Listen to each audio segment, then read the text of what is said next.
There's a question many people ask themselves quietly, again and again, after a breakup, after the pain, after emotional exhaustion.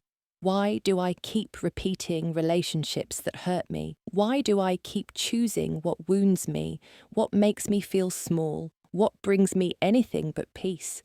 It's not bad luck. And it's not because you don't know what you want. Often, you know exactly what you want. The problem is deeper, older, and more unconscious. To understand this painful repetition, the psychologist Karen Horney offers a powerful insight. She was one of the first to talk about emotional suffering from a perspective different to Freud's, one that resonates much more with women's emotional realities, though it applies to anyone. So then, why do we repeat painful relationships? 1. The neurotic need for love. Karen Horney said that many people develop a neurotic need for love. This isn't healthy love. It's not true connection. It's a desperate need to feel loved in order to cover up a much deeper wound, the feeling of not being worthy as you are. When someone carries this need, they don't choose relationships from love. They choose from emptiness. And that emptiness, no matter how many partners you have, doesn't go away. In fact, you're likely to be drawn to people who reinforce that wound, those who are emotionally unavailable, who reject you, who only give you crumbs. Why? Because if someone like that ends up choosing you, even briefly, you feel, just for a moment, that you matter, that this time you did it right. But that kind of love is conditional. It depends entirely on the other person, and like anything external, it becomes fragile, addictive, and often deeply painful. 2. The idealized self and false identity. Another key idea from Horney is the idealized self. When you grow up feeling you're not good enough, you start creating a sort of mask, a version of who you should be to deserve love. That mask could be the strong, independent woman who never needs anyone, the one who always pleases, the one who forgives everything, the one who saves her partner, the one who puts up with anything just to avoid being alone. That ideal self isn't you. It's a survival mechanism. But here's the problem. You often choose partners who fit that script. So you end up in relationships where you must constantly prove your worth, maintaining that mask, even when it's silently destroying you inside. And when that relationship ends, or becomes unbearable, you don't really know who you are without that dynamic. So you find another relationship that feels the same, because the pattern won't break until you're willing to let go of the idealized self behind it. 3. The conflict between what you want and what you think you deserve. One of the deepest wounds Horney identified is the wound of self-contempt. It's that internal voice that subtly tells you that you're not valuable enough to have a healthy love, that if someone truly loved you, at some point they'd see the real you and leave. This thought, often unconscious, shapes your choices. It leads you to sabotage healthy relationships, to distrust those who treat you well, to feel bored with someone who's emotionally available, to feel drawn to people who hurt you because they confirm what you already believe about yourself. It's not that you like the pain, it's just that pain feels familiar. And in the emotional world, the familiar often feels safe, even when it's the opposite. 4.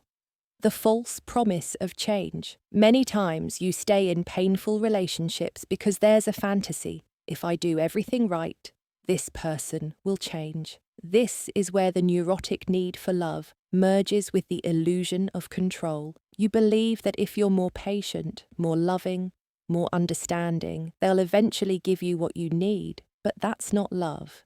That's an emotional transaction. It's saying, I'll tolerate everything if someday you finally love me right. And the saddest part is that promise rarely comes true. And if it does, it comes at the cost of losing parts of yourself along the way. 5. How to begin healing. Breaking out of this pattern isn't easy, but it is possible, and it starts with a deep act of honesty and bravery. Stop looking for outside love to fill what's missing inside. Karen Horney said that neurosis, this kind of emotional pattern, heals when you reconnect with your real self. How do you do that? Observe your patterns without judgment. What do the people you choose have in common? How do you feel in those relationships? Which part of you gets activated? The part that wants to be saved, the one that needs to prove her worth, the one who endures. Naming the pattern is the first step to breaking it. Come back to yourself. Ask yourself, what do I truly need? What brings me peace? What do I want beyond romantic love? Who am I when I'm alone? Start building a relationship with yourself that doesn't rely on anyone's validation. It might feel unfamiliar at first, but over time, you'll become your own safe place. Understand that healthy love feels calm, not anxious. So often we confuse anxiety with passion. But if someone causes you more distress than peace, more doubt than security, more fear than joy, it's not love, it's emotional dependence. Healthy love doesn't need chaos to feel alive. It's built on tenderness, reciprocity, and trust. And you only start to appreciate that when you've healed the wound that made you confuse pain with love. Accept that healing hurts. But staying hurts more. Breaking these cycles means grieving. You'll have to say goodbye to people you loved, to fantasies, to parts of yourself that no longer serve you. And yes, it will hurt. But staying in the same loop hurts even more. It slowly numbs your light. And you deserve more than just surviving. You deserve to come back to life. 6. The role of childhood and culture. Horney also made it clear, these patterns don't appear out of nowhere. They often begin in childhood, when the people meant to protect and love us gave us fear, uncertainty, or endless demands. Maybe you had to earn love. Maybe you never felt seen. Maybe you learned that only by being perfect, you were worthy. All of that shapes the way you love later in life, and society doesn't help. We're taught to romanticize sacrifice, to glorify suffering in love, to believe that if it hurts, it must be real. If it hurts, it's probably a wound trying to speak to you. 7. You're not broken. You're learning. One of Horney's most powerful messages is that neurosis, these repetitive, painful patterns, is not a life sentence. It's a way of coping with pain you once didn't know how to manage. It's a response, not your identity. And that means it can be transformed. You are not doomed to repeat the same story. You are not broken or flawed or destined to suffer. You're simply learning to choose differently. But for that, you need to stop chasing love as a prize to earn and instead build it from within, for yourself, with yourself, by yourself. 8. Real change. True change doesn't begin when you find the right person. It begins when you become someone who chooses herself, who doesn't bargain with her dignity, who no longer accepts less than she deserves just to avoid being alone. And when that happens, your energy shifts. You no longer choose from fear, you choose from fullness. And what enters your life in that state feels completely different. If you've ever felt trapped in a cycle of relationships that hurt, this message is for you. You are not alone.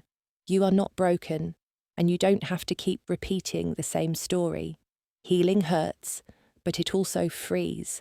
And once you heal, you start choosing differently. You start choosing you.